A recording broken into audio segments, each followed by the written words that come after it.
All right, hey guys, I'm going to do another one. I'm going to tell you why Black Adam sucked. I'm actually wearing my Lucky t-shirt. I got it in 2013, so that means it's 9 years old. So I guess question of the day, do you have a Lucky t-shirt? And if you do, how old is it? All right, so let's talk about why Black Adam sucked to me. So first and foremost, I have a huge problem with how DC doesn't do any work with establishing backstories for new characters. They have that stupid Amanda Waller exposition dump where they say, hey, this is Hawkman, and he does this. Hey, this is Dr. Fate. He does this. Hey, this is Atom Smasher. He does this. So immediately I knew that there were going to be like 4 or 5 characters that I had no kind of emotional attachment to. And it was going to be very hard to get into any of their arcs, however shallow that arc was. The one character that did have a backstory was going to be Black Adam, Teth Adam. And essentially, it was just The Rock. I was watching Jumanji in a superhero costume. I was watching G.I. Joe in a superhero costume. I was watching Hobbs and Shaw in a superhero costume. I was watching Red Notice in a superhero costume. Listen, The Rock has a lot of charisma, but after a while, I start to notice and feel that there isn't that much range. Maybe there was the most amount of range here because he had to show some kind of remorse after the whole son death. But outside of that, it was really just The Rock. In terms of the humor in the movie rather, they spent the entire movie setting up one joke, and the joke was really funny when they said, tell them the Man in Black sent you, but it was still kind of dumb because at the same time, it was supposed to be this guy filled with rage. This is my biggest issue. They really explained why Black Adam was the way that he was 80% into the movie. When you understood that it was the son that became Black Adam and then gave up his powers to save the dad, and then the son died. Cool. That happened at like the 80% mark.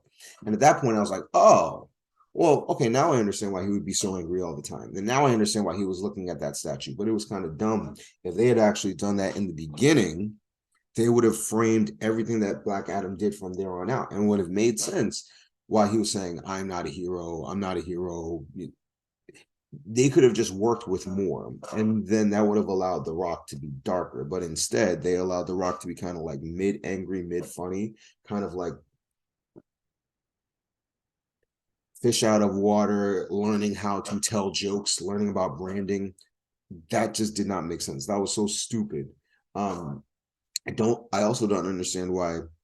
I guess the mom is the one that brought him out of his prison shell, tomb, whatever you want to call it, while he was so committed, and how she had so much power over him. It felt more like she was Aladdin, he was the genie, and she was telling the genie what to do. I don't know how she was telling Hawkman, who from now on I'll just call him what it was, how she was telling Discount Falcon what to do. She was telling Discount Doctor Strange what to do, and she was basically running the show. She's just this regular mom that happened to wake up Teth Adam because she could read ancient script. So that was very dumb. And if we're going to talk about perhaps the dumbest and the worst part of the movie, this is actually, I guess, the fault of the fans or whomever they planted to say that Pierce Brosnan did such a great job and Dr. Fate stole the show. Dr. Fate didn't do a thing. Discount Doctor Strange really only spoke like 1 or 2 sentences at a time, max, very to himself, kind of like somebody's gonna die. And I'm like, what? Why do I care? Even if you die, I don't care. I just met you. There's no connection. So when Dr. Fate died, I was like, and like, so what? Like, I don't care. I would have cared more if the son died or if the mom died, but Dr. Fate, I could care less. Also, I didn't really care for Hawkman's connection to Dr. Fate because there was nothing established. Discount Falcon and Discount Doctor Strange didn't have enough together for me to care. Unlike when, let's say, um, Black Widow and Hawkeye were in Vormir and Endgame, and they were trying to decide who was going to die. You really felt that, you know what I mean? Or when Tom Holland and Robert Downey Jr. when Iron Man died at the end of Endgame, you felt that because they had a connection. But you know, Hawkman and Doctor Fate, they could have killed them all. They could have all just died in a big explosion. I'd be like, all right, who knows where the JLA is anyway? Who cares? So imagine being discount in a discount universe. They are discount Justice League. So like anything could have happened and it would have been perfectly fine with me. So my biggest issue, as with all the DC movies, is that they do a very, very, very poor job in establishing a backstory and then establishing some consistency. The fact that The Rock was joking around so much when he really should have been like a hardened dad that went crazy because he lost his son. He after you realized what the story was, he wasn't angry enough, and maybe that's why they told the story that way, because they knew that Rock couldn't go there acting wise. I don't know. Does that make sense to you? I just came up with that hypothesis by myself. I got some text messages to read.